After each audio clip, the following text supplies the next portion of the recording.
ప్రభు అయిన యేసు నామం పేరిట మీ అందరికీ కూడా వందనాలు, స్తుతులు, స్తోత్రం చెల్లిస్తున్నాను. ఈ యొక్క మధ్యాహ్న కాల సమయంలో మరి యొక్క పర్యాయం దేవుడు మనకిచ్చిన యొక్క చక్కని సమయాన్ని బట్టి దేవునికి వందనాలు, స్తుతులు, స్తోత్రం. మరి ఈ దినం ప్రత్యేకంగా మనము మన యొక్క తలాంతులను గురించి కొద్దిసేపు మనం ధ్యానం చేసుకుందాం. అంతకుముందు ఒక చిన్న ప్రార్థన చేసుకుందాం. స్తుతులకు పాత్రుడైన మా గొప్ప పరలోక తండ్రి, యేసయ్య నీ ఘనమైన నామంకు వందనాలు, స్తుతులు, స్తోత్రం చెల్లిస్తున్నాం ప్రభా. ఇదిగో నేనే మార్గం, సత్యం అని, జీవం అని సెలవిచ్చిన దేవా, ప్రతి ఒక్కరికి కూడా నాయన నీ మార్గాన్ని, నీ సత్యాన్ని చూపెట్టావు ప్రభా. ఆ మార్గంలో మేము నడుచుటకునైనా ఈ దినం ఒక బోధనను నాయన మా ముందు పెట్టి ఉన్నావు ప్రభా. దాన్ని కొద్దిసేపు మేము ధ్యానం చేయబోతుండగా మీరే మా మధ్యలో ఉండి మమ్మల్ని నడిపించుమని యేసయ్య పరిశుద్ధమైన నామంలో ప్రార్థిస్తున్నాం తండ్రి, ఆమేన్. ఈ దినం మనం కొద్దిసేపు టాలెంట్స్ గురించి మాట్లాడుకుందాం. మనకి ఇవ్వబడిన తలాంత్. ఈ లోకంలో ప్రతి ఒక్క వ్యక్తికి ఒక పని దేవుడు అప్పచెప్పి ఉన్నాడు. ఎవరు కూడా భూలోకంలో ఆషామాషిగా రాలేదన్నమాట. ప్రతి ఒక్కరు కూడా ఒక పని నిమిత్తమై దేవుడు అప్పచెప్పి ఉంటున్నాడు. యేసుక్రీస్తుని చూడండి, ఆయన ఎల్లప్పుడూ ఏమంటున్నాడు, కాలం సమీపమైనప్పుడు దేవుడు ఈ లోకానికి వచ్చాడు. ఎందుకంటే ఈ లోకాన్ని రక్షించుట కోసం ఆయన వచ్చినట్లు వాక్యం సెలవిస్తుంది. ఎక్కడ చూసినా తండ్రి పని మీద నేను ఉన్నానని మీకు తెలియదా అంటున్నాడు. కాబట్టి wherever he went he was under the work of the lord. తన యొక్క తండ్రి పని మీద అన్నమాట తను ఉన్నాడు. మనం కూడా ఈ దినం ఏ యొక్క పని నిమిత్తమై, వాట్ ఈజ్ అవర్ కాలింగ్, మన యొక్క పిలుపు ఎలాంటిది, దాన్ని మనం ఆలోచన చేసుకొని దాని ప్రభు మనం పరిగెత్తాలా అని దేవుడు కొన్ని ఉపమానాలను చెప్పి ఉన్నాడు అనమాట. ఇక్కడ మనం మత్తయి సువార్తలోను లూకా సువార్తలోను మనం చూసినట్లయితే కొన్ని ఉపమానాలు ఉన్నాయి. మొట్టమొదటి ఉపమానము తలాంతుల యొక్క ఉపమానం. ఒకడు దూర ప్రయాణానికి వెళ్ళుచుండగా ఒక పని మనిషిని పిలిచి ఆయనకు 5 తలాంతులు ఇచ్చినట్లు చూస్తామన్నమాట. 5 తలాంతులు ఇచ్చి ఆయనను వెళ్ళి నువ్వు దీన్ని పని చేసుకోమని సెలవిస్తున్నాడు. మళ్ళీ మరి ఒకనికి ఆయన 2 ఇచ్చినట్లను, ఇంకొకతనికి 1 ఇచ్చినట్టును మనం చూస్తాం. కొద్ది దినముల తర్వాత ఆయన వచ్చి వాళ్ళని అడుగుతున్నాడు, వాళ్ళ పని నిమిత్తమే మీరు దాన్ని ఏం చేస్తారంటే 5 ఇచ్చినవాడు ఇంకను మరి 5 జత చేసి దాన్ని ఆయనకు 10గా ఇచ్చినట్లు చూస్తాం. బలా నమ్మకమైన దాసుడా, ఈ కొద్ది పని మీద నువ్వు నమ్మకంగా ఉంటున్నావు గనుక అనేక వాటి మీద నేను నిన్ను అధికారిగా చేస్తానని మరి 5 తలాంతు ఆయన ఇచ్చినట్లు చూస్తాం. రెండవ కాడు కూడా అలాగనే well done and faithful and good servant అంటున్నాడు. ఆయన కూడా 2 తలాంతులు రిసీవ్ చేసిన వాడు మరి 2 చేస్తున్నాడు అనమాట. అయితే 1 తలాంతు రిసీవ్ చేసిన వాడు ఏం చేస్తున్నాడంటే, నువ్వు కఠినమైన వాడనియో, ఎక్కడైతే నువ్వు పంట విత్తలేదో అక్కడ మీరు కోయాలని అనుకునేవాడను, ఎక్కడ నువ్వు డబ్బు వేయకుండా, డిపాజిట్ వేయకుండా ఇంట్రెస్ట్ కావాలని అడిగేవాడను అనుకొని నేను దాన్ని భూమికి పాతి పెట్టి పడినానని ఆయన చెప్తున్నాడు. ఆయనకు కోపం వచ్చి, నేనెంతో కఠినవాడుగా ఉంటున్నాను కనుక దాన్ని ఎందుకు నువ్వు ఇంట్రెస్ట్కి ఇవ్వలేదు, నాకు తిరిగి ఇవ్వలేదు కదా అని ఆయనను గద్దించినట్లు మనం చూస్తాం. Same thing in Luke's gospel also. ఆయనను కటిక చీకట్లో పంపించినాడు. అక్కడ ఏడుగును పండ్లు కొరుకుటయో ఉండును. He cast the unprofitable servant into the outer darkness, there will be weeping and gnashing of teeth అని వాక్యం సెలవిస్తుంది. చూడండి, మనం ఊరికే ఖాళీగా ఉండకూడదు అనమాట. దేవుడు మనకి ఏ పని అయితే, ఏ తలాంతు ఇచ్చాడో దాన్ని దేవుని నామ మహిమార్థమై మనం వాడాలని దేవుడు ఎదురు చూస్తున్నాడు. అలాగనే లూకాస్ వార్తలో మనం చూసినట్లయితే ఒకనికి 10 మినాస్ ఇచ్చినట్లు ఉంటున్నది, అక్కడ వాక్యం సెలవిస్తుంది. మరి ఒకనికి ఇంకా ఒక 5 మినాస్ అని సెలవిస్తున్నారు. ఇంకొకనికి 1 ఇచ్చారు. అక్కడ కూడా వాళ్ళు ఏం చేశారంటే 10 రిసీవ్ చేసుకున్నవాడు మరి 10 చేసుకున్నాడు. అయితే 5 రిసీవ్ చేసిన వాడు ఇంకా 5 చేశాడు అనమాట. కాబట్టి ఆయన ఏం చేస్తున్నాడంటే 10 పట్టణం మీద ఆయన అధికారిగా పెట్టాడు అనమాట. మరి 10 పట్టణానికి ఆయనను అధికారిగా చేశాడు. 5 ఇచ్చిన వాడు మరి 5 చేశాడు గనుక మరి 5 పట్టణాన్ని ఆయనకు జతపరిచాడు అనమాట. ఈ ఒక్క మినాస్ తీసుకునేవాడు వాడు ఏం చేశాడు, తన యొక్క హ్యాండ్ కర్చీఫ్లో దాన్ని దాచిపెట్టి ఇప్పుడు ఈ మత్తయి సువార్తలో ఏ మాట చెప్పాడో ఆ మాటనే చెప్పాడు అనమాట. ఈ was just blaming the master who gave that. కాబట్టి మనం అలాగ చాకుబోకు సెలవిచ్చినట్లయితే మన పని నిమిత్తమై మనము లెక్క అప్పచెప్పవలసిన వారమై ఉంటున్నామని వాక్యం రూఢిగా మనకు సెలవిస్తుంది అనమాట. కాబట్టి ఈ దినము కొన్ని మాటలను మనము చూడాల. అక్కడ చూసినట్లయితే మార్కు సువార్త 13:34లో ఇట్లా చెప్తుంది అనమాట. ఒక అతను ఏం చేస్తున్నాడంటే, it's like a man going to a far country who left his house and gave authority to his servants and to each one his work, commanded the doorkeeper to watch them. And watch therefore, for you do not know when the master of the house is coming, in the evening, or in the midnight, or in the crowing of the roost in the morning. Watch, let him not sleep when he comes. అంటే ఏమంటున్నాడంటే, ఒక అతను దూర ప్రయాణానికి వెళ్ళినప్పుడు ఆయన ఏం చేస్తున్నాడంటే, ఆ మాస్టర్ వాళ్ళిద్దరిని పిలిచి పని అప్పచెప్పి వెళ్ళుచున్నాడు అనమాట. వాళ్ళకు ఒక వాచ్ కూడా పెడుతున్నారు. అయితే వీళ్ళిద్దరు కూడా ఏం చేస్తున్నారు, పని చేసే వాళ్ళకి వాళ్ళు కనబడాలా అని హెచ్చరిస్తున్నారు. మీ మాస్టర్ తిరిగి వచ్చినప్పుడు మీరు పని చేసేవారుగా కనపడాలా. అయితే ఇక్కడ ఏం చెప్పబడిందంటే, మీ మాస్టర్ ఎప్పుడు వస్తారో మీకు తెలియదు. ఆయన సాయంకాలం వస్తాడో, మధ్యరాత్రిలో వస్తాడో, కోడి కూయే సమయంలో వస్తాడో, బట్ మెలకువగలిగి మీరు ఉండుడి. వాచ్ దేర్ ఫోర్ అని ఇది మనకు ఒక కాషన్గా ఉంటుంది. మనం అదే చూస్తాం.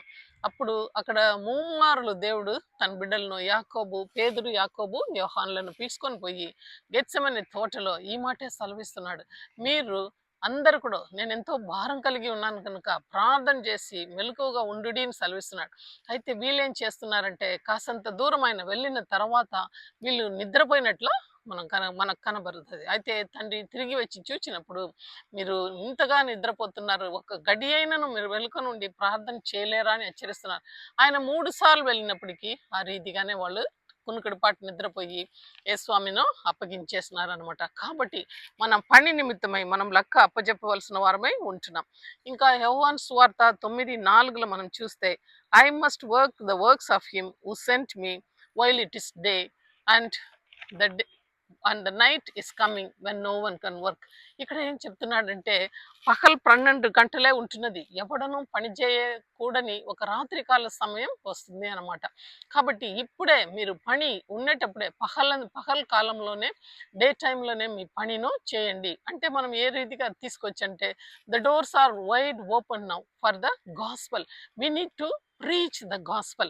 అంటే వర్షం వస్తుందని ఒక వ్యవసాయం ఏం చేస్తున్నాడు, వర్షాన్ని చూసి మేఘాలను చూసి విత్తనాలు వేస్తాడు.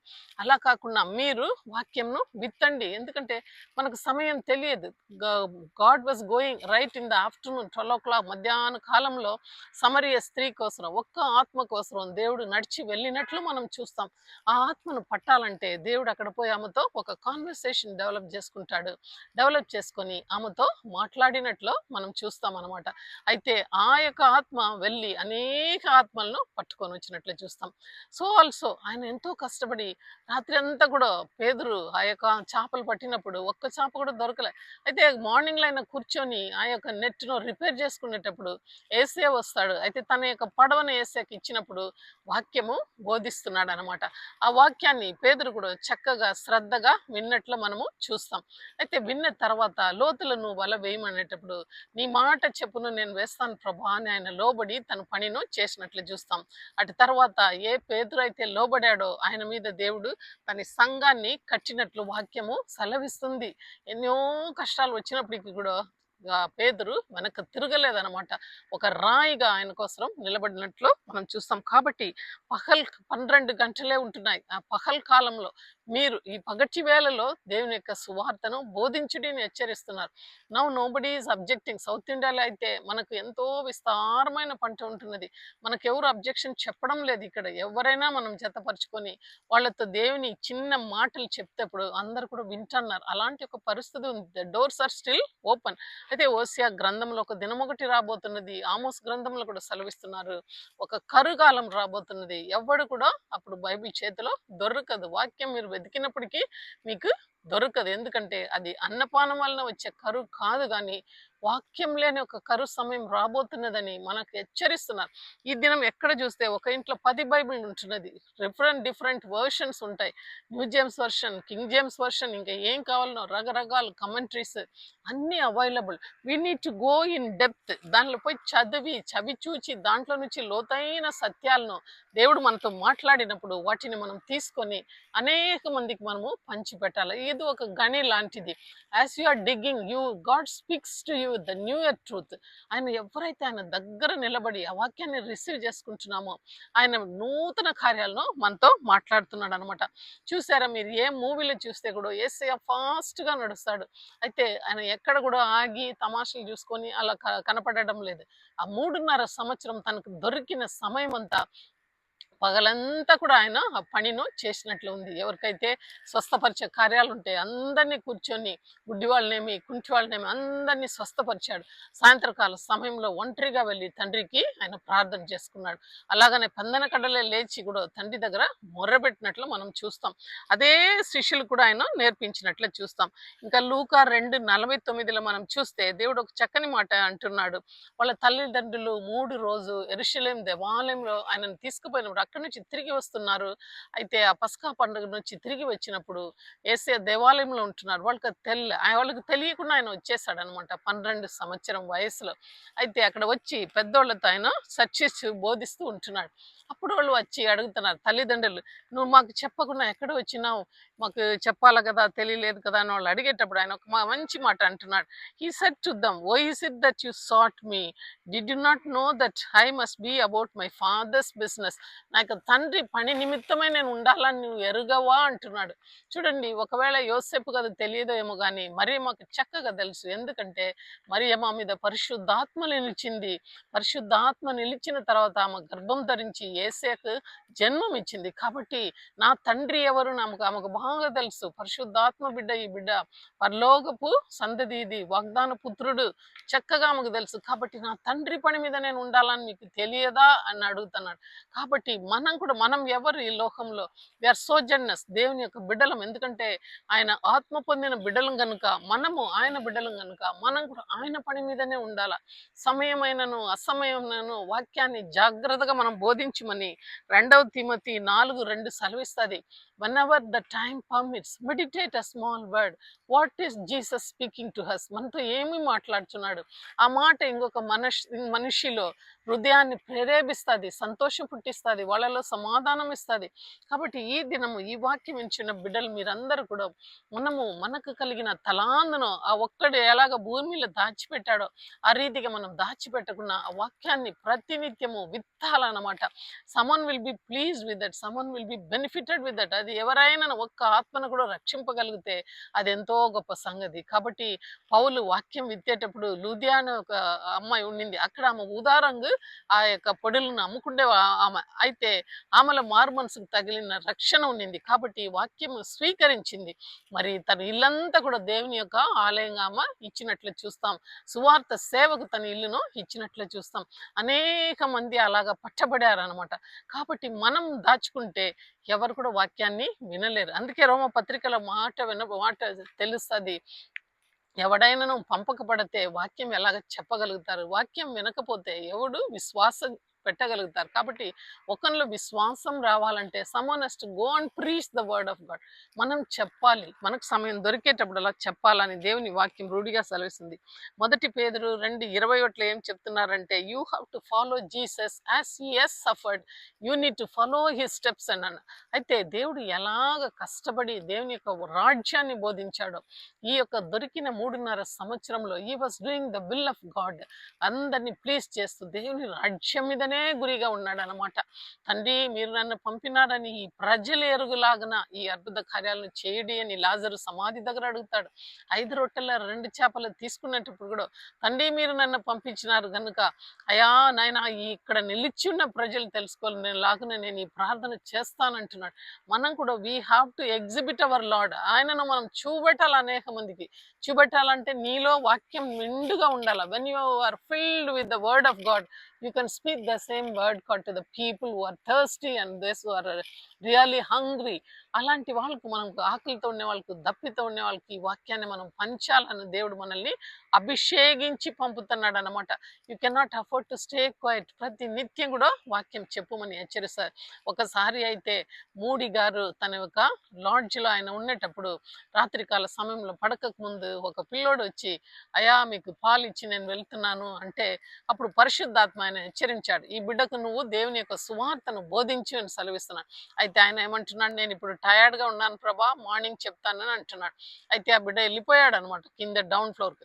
మరలా ఒకసారి వచ్చి, సార్ మీకు ఏమైనా అవసరమైతే ఒక మారు చెప్పండి, నేను ఇంకా మార్నింగ్ రాను అని సెలవిస్తాను. మార్నింగే వచ్చేదంటే అప్పుడు కూడా దేవుని యొక్క ఆత్మ హెచ్చరిస్తుంది వాక్యాన్ని బోధించమని. అయితే ఆయన నిర్లక్ష్యం చేసి పడుకుంటున్నాడు. మార్నింగ్ ఆ అబ్బాయి రాలేదు. ఎందుకంటే మార్నింగ్ డౌన్ ఫ్లోర్లో ఆ బిడ్డ ఆయన చనిపోయినట్లు ఉరి వేసుకున్నట్లు పేపర్స్కి వచ్చేసినాయి అనమాట. సో ఈ వాజ్ గిల్టీ. అంటే మనం ఏం చేయాలంటే సమయం దొరికినప్పుడల్లా ఈ వాక్యాన్ని బోధించమంటున్నాడు. నీ తలాందులను నువ్వు దాచిపెట్టుటకు వీలు లేదని దేవుడు మనల్ని హెచ్చరిస్తున్నాడు అనమాట. అయితే 1 కొరింథీ 3:1 3 అధ్యాయము 13వ వచనంలో కూడా బాగా సెలవిస్తుంది. Each one's work will become manifest for the day will declare the work. అంటే మనం చేస్తున్న పని అది ఏమైనా బంగారంతో చేస్తున్నామా, వెండితో చేస్తున్నామా, ఇత్తడితో చేస్తున్నామా, కొయ్యి కర్రతో చేస్తున్నామా, లేకుంటే గడ్డితో చేస్తున్నామా, whatever the work that you are doing that will be testified by the fire అంటున్నాడు. ఆ యొక్క అగ్ని దాన్ని కాల్చి పరీక్ష చేస్తుందంట కడపటి దినములలో. అది అగ్నికి తట్టుకొని నిలబడగలిగితే ఆ పని నిమిత్తమై మనకు బహుమానం ఉంటున్నది. మన పని అయితే అది బూడిదాయి కాలిపోతే మనకు బహుమానం లేదు. ఒకవేళ we will be saved but our works if it is does not please the Lord, ఆ యొక్క అగ్ని పరీక్షకు అది తట్టుకొని నిలబడలేదంటే మనకు బహుమానం లేదని వాక్యము సూటిగా మనకు హెచ్చరిస్తుంది అనమాట. ఇంకొక మాట మనం చూస్తాం. 1 కొరింథీ 15:58 ఏం చెప్తుందంటే, therefore my beloved brethren, be steadfast, immovable, always abound in the work of the Lord, knowing that your labor is not in vain in the Lord. అంటే దేవుని యొక్క పని మీద ఎల్లప్పుడూ శ్రద్ధ కలిగి ఉండండి, స్థిరులుగా ఉండండి అని చెప్తున్నాడు. Be steady, be always immovable. ఆయన పని చేస్తూ ఉండండి. ఎందుకంటే knowing that your work is not vain in the Lord. అయితే దేవుడి పని అది చిన్నదైనను పెద్దగైనను దేవుడు మనకు దానికి తగిన బహుమానం ఇస్తానని మాట ఇచ్చి ఉన్నాడు వాక్యంలో. కాబట్టి you have to move on. దేవుని కార్యాన్ని చేస్తూ ఉండాల. ఎన్నో అవమానాలు, ఎన్నో నిందలు పౌలు కాలంలో అయితే 5 మార్లు ఆయన కొరడా దెబ్బతో 39 సార్లు కొట్టబడాడు అనమాట. అయితే ఓడలు పగిలి ఆయన సముద్రంలో ఎంతో కష్టపడినాడు. ఆకలి దప్పితో కష్టపడాడు. బట్టలు లేకుండా ఉన్నారు. చైన్స్తో కొట్టబడారు. రక్తం కారంతగా కొట్టించుకున్నాడు. వీధిలో ఈడ్వబడినారు. చెరసాల్లో వాళ్ళని పెట్టారు. అయితే దేవుని వాక్యాన్ని మాత్రం, సువార్తను మాత్రం ఆయన చెప్పకుండా ఉండలేదు. అయితే ఆయన ప్రార్థన చేస్తున్నాడు. మీరందరూ నా కొరకే ప్రార్థన చేయండి, ఎందుకంటే నేను నోరు విప్పి చంగళ్ళల్లో నేను బంధింపబడి ఉంటున్నాను. ఆయనను దేవుని యొక్క వాక్యాన్ని నేను శ్రద్ధగా నేను చెప్పాలా, సువార్తను చెప్పాలని నా విషయమే మీరు ప్రార్థన చేయండి అని ఎఫెసీ సంఘస్థులు వాళ్ళకి ఆయన తెలియపరుస్తున్నాడు. అయితే ఈ దినం మనం మౌనంగా ఉంటే ఈ రాళ్ళు కేక వేస్తుందని అక్కడ వాక్యం సెలవిస్తుంది. కాబట్టి you cannot keep quiet, you cannot bury your talents, you have to show your talents, you have to use your talents for the Lord. దేవుని దగ్గర మనం వెళ్ళినప్పుడు మనం ఏం చెప్పగలుగుతాం? ఎన్ని ఆత్మలను నువ్వు నా కొరకై తీసుకొని వచ్చావని దేవుడు అడిగినప్పుడు మనం ఏం సమాధానము చెప్పగలుగుతాం? ఒక వాక్యం మాత్రం మనం చూసుకొని మనం ముగిస్తాం. అక్కడ ఏం చెప్పబడిందంటే, every one's work will be tested in the fire. అంతేకాకుండా రెవల్యూషన్స్ 20:11-15 ఆ యొక్క అంత్య దినములో 20 అధ్యాయంలో మనం చూసినట్లయితే ఆ ధవళ సింహాసనం మీద అయితే యెహోవా దేవుడు అక్కడ కూర్చున్నప్పుడు ఆ జడ్జ్మెంట్స్ ఉంటుంది. ఆకాశము భూమి అంతా కూడా ఆయన ఎదుట నుంచి వెడలి దూరంగా వెళ్ళిపోతుంది అనమాట. ఆ సమయంలో చనిపోయిన వాళ్ళు చిన్నోళ్ళేమి, అల్పులేమి, గొప్పోళ్ళేమి ప్రతి ఒక్కరు కూడా ఆ ధవళ సింహాసనం ఎదుట నిలవబడాల. అయితే అప్పుడు ఏమవుతుందంటే జీవ గ్రంథాలు తెరవబడతాయి. జీవ గ్రంథం అటు కాకుండా మరి యొక్క గ్రంథం కూడా తెరవబడుతుంది. ఆ యొక్క గ్రంథంలో మనం చూస్తాము, the dead were judged according to the works return in the books.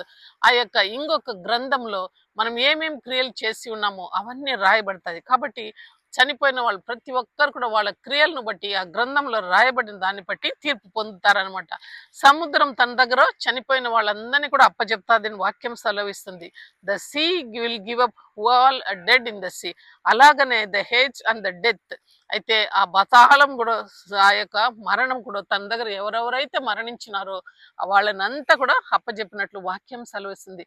అయితే వాళ్ళు నిలవబడినప్పుడు ఎవరి పేరైతే జీవ గ్రంథంలో లేదో వాళ్ళు ఆ యొక్క రెండవ మరణం అంటే అగ్ని గంధకముకు వాళ్ళు వెళ్ళిపోతారనమాట. అది లేక్ ఆఫ్ ఫైర్ అంటాం. అంతేకాకుండా పాతాళము, ఆ యొక్క మరణము కూడా అందులోకి త్రోసివేయబడుతుంది. So they are going to be a judgment day. మనం చిన్న పనైనా, మంచి చేసిన రికార్డింగ్ అందులో ఉంటుంది, చెడ్డ చేసిన రికార్డింగ్ ఉంటుంది అనమాట. ఒక దొర ఒక చిన్న ఎగ్జాంపుల్ ఇచ్చాడు. కొంతమంది చిన్న పిల్లలు వెళ్ళి జామ తోటలో కాయలన్నీ కోసుకుంటా ఉంటే ఆయన ఫోటో తీసుకున్నాడు అనమాట. ఒకరోజు ఏమైతుంది, ఆ చిన్న పిల్లలందరినీ కూడా టీకి పిలిచినారు. టీకి పిలిచి ఆల్బమ్‌ను వాళ్ళ చేతికి ఇచ్చినారు. వాళ్ళు చక్కగా టీ తాగుతూ ఆల్బమ్ చూస్తంటే, వాళ్ళ ఫోటో వాళ్ళు దొంగతనం చేసినది జామకాయలు ఆ ఫోటో ఉంటున్నది. అయితే అప్పుడు ఆ దొర వాళ్ళతో ఆ సువార్తను మాట్లాడాడు. Whatever that work that will B record in the book in the heaven. మనం అక్కడ పోయి తీర్పులోకి ధవల సింహాసనం ఎదుట నిలబడినప్పుడు మన పని నిమిత్తమై ప్రతి ఒక్కరికి తీర్పు ఉంటదని అక్కడ చిన్నగా వాళ్ళ హృదయములకు అర్థమయ్యేటట్టు ఆ వాక్యాన్ని ఆ బిడ్డలకైనా బోధించడానమాట. కాబట్టి మనం కూడా ఈ దినం ఈ వాక్యం వింటున్న మనం ప్రతి ఒక్కరు కూడా మనం ఈ మాటను విశ్వసించాలి. అంతేకాకుండా మనతో పాటు అన్ని జనులు ఉంటున్నారు. కొన్నిసార్లు మనం అనుకుంటాం మేమే గొప్ప క్రైస్తవులు, మేము ముందు ఉంటామని. అలా కాదు. దేవుడు కొర్నేలిని కూడా ఎన్నుకున్నాడు. అన్య జనులు వారు ఎక్కువ దేవుని ఆరాధించి మనకంటేనే ముందు వాళ్ళు నిలబడతారని ఎఫెసీ పత్రిక 3:6 చెప్తున్నాడు. That the Gentiles should follow the heirs of the same body and partakers of his promise in Christ through the gospel. వాళ్ళే ఎక్కువ గాస్పల్ను రిసీవ్ చేసుకొని దేవుని కోసం గొప్ప పని ఈ కాలంలో చేస్తున్నారు. కొంతమంది చూస్తే వాళ్ళు బ్రాహ్మణులుగా ఉంటారు, కొంతమంది ఇంకా పెద్ద వేరే వేరే కాస్ట్లు ఉన్నారు. అట్లాంటి వాళ్ళని దేవుడు పిలిచి ఉన్నాడు. అయితే వాళ్ళు వాక్యపర్య చేస్తూ మనకంటేనో ముందులో ఉంటున్నారు. అందుకే కడపటి వారు ముందు వారు అవుతారని వాక్యం సెలవిస్తుంది. అంతేకాకుండా God is telling one more thing. ఒక తండ్రికి 2 కుమారులు ఉంటున్నారు. ఒక కుమారుని పిలిచి ద్రాక్ష తోటలను పోయి పని చేయమంటే నేను వెళ్తానని చెప్తున్నాడు. అయితే ఆయన ఫస్ట్ ఏమంటున్నాడు, I will not, but afterwards నేను పోను అంటాడు. అయితే afterwards he regrets and then he goes. Second son పిలిచి వెళ్ళమంటే నేను వెళ్తానన్నాడు. అయితే ఆయన వెళ్ళాడు అనమాట. వీళ్ళిద్దరిలో ఎవరు దేవుని చిత్తాన్ని చేస్తారని చూస్తే మొదటి కుమారుడే వెళ్ళను అని చెప్పి అటు తర్వాత ఆయన మార్మన్స్ పొంది మళ్ళీ వెళ్తున్నాడు అనమాట. అందుకే దేవుడు ఏమంటున్నారు, Jesus said assuredly I said to you that the tax collectors and the harlots enter the kingdom of God before you. పన్ను వసూలు చేసేవాళ్ళు వేశ్యలు మీకంటేనే ముందు పరలోక రాజ్యానికి వెళ్తారని దేవుని యొక్క వాక్యం హెచ్చరిస్తుంది. కాబట్టి మనం వాళ్ళకంటేనూ మంచి పని చేయగలుగుతున్నామా, దేవుని సేవ చేస్తున్నామా, లేకుంటే మనకి ఇవ్వబడిన తలాందలను దాచిపెట్టినామని ఒకసారి మనల్ని ప్రశ్న చేసుకోవాలన్నమాట. అయితే మన యొక్క సంఘంలో కూడా దేవుడు అనేక పనులను ఇచ్చినాడు. కొందరిని బోధలుగాను, అపోస్తలుగాను, ప్రవర్తలుగాను మనల్ని పిలిచాడు. ఏ పని అయితే దేవుడు పిలిచాడో మనం సంఘంలో అవయవంగా ఉంటున్నాం. ప్రతి ఒక్కరు వాని పనిని చేసినప్పుడు సంఘం స్థిరమవుతుంది. కాబట్టి ఈ దినం దేవుడు మనల్ని పిలిచినప్పుడు ఆయన ఎదుట మనం ధైర్యంగా నిలబడినట్లు మనం ఆయన పనిని చేసి ఆయనకు మంచి పేరు, కీర్తి మనం తెచ్చినట్లు మన యొక్క పనితనం అందరి ఎదుట మంచిగా ఉండాలా. ఎందుకంటే we are accountable for the work what we are doing on this earth. May God bless this small message in our midst. Amen. ప్రార్థన చేస్తాం. అన్ని ఆశీర్వాదం కారణభూతుడైన మా గొప్ప పరలోక తండ్రి, యేసయ్య నీ ఘనమైన నామం మరి ఒక పర్యాయం వందనాలు, స్తుతులు, స్తోత్రం చెల్లిస్తున్నాం. అయ్యా పేరు పెట్టి ఒక్కొక్క బిడ్డను పిలిచున్నావు ప్రభా, నీ పనిని చేయమన్నావు. మోషేను పిలిచావు ప్రభా, ఎంతో గొప్ప నాయకుడుగా 20 లక్షల మందిని ప్రభా అరణ్యంలో నడిపించుటకు నీ పరిశుద్ధాత్మ శక్తి నా బిడ్డ మీద విడుదల చేసి ప్రభా ఆయా సమయమందు అద్భుత కార్యాలు జరిగించి ఆ బిడ్డను మీరు నడిపించారు. చేతి కర్రతో ప్రభా ఎర్ర సముద్రాన్ని దాటించావు, ఆకాశం నుండి మన్నాను కురిపించావు. ఇదిగో ప్రతి ఒక్క విషయంలో కూడా సనుగుడు గొనుగుడు లేకుండా అంతమందిని ప్రభా నడిపించే నాయకుడుగా ప్రభా మోషే నీకు లోబడాడు. అలాగనే యెహోషువ ఏమి, నాయన సలమోన్ ఏమి, దావీదేమి ప్రతి ఒక్కరు నిలిచారు ప్రభా. అయితే ఈ దినము పౌలును పేదరును మా ఎదుట ఉంచి ఉన్నావు ప్రభా. అయ్యా ఎన్నో శ్రమలు వచ్చినప్పటికీ నైనా వాళ్ళకు కలిగిన తలాందలను అంతం వరకు కూడా ప్రభా సర్వినియోగం చేశారు. మేమైతే ఇదిగో భూమిలో దాచిపెట్టి ఉన్నాము. ఒకసారి స్వపరీక్ష చేసుకొని ప్రభా సమయం దొరికినప్పుడల్లా కూడా నీ వాక్యాన్ని విత్తుచు అనేక మందిని నీ రాజ్యం వైపు మళ్లించే కృప మా అందరికీ కూడా దయచేయమని, విత్తబడిన ఈ వాక్యాన్ని ఫలింపజేయమని నజరేయుడైన యేసు పరిశుద్ధమైన నామములో ప్రార్థిస్తున్నాం తండ్రి. ఆమేన్.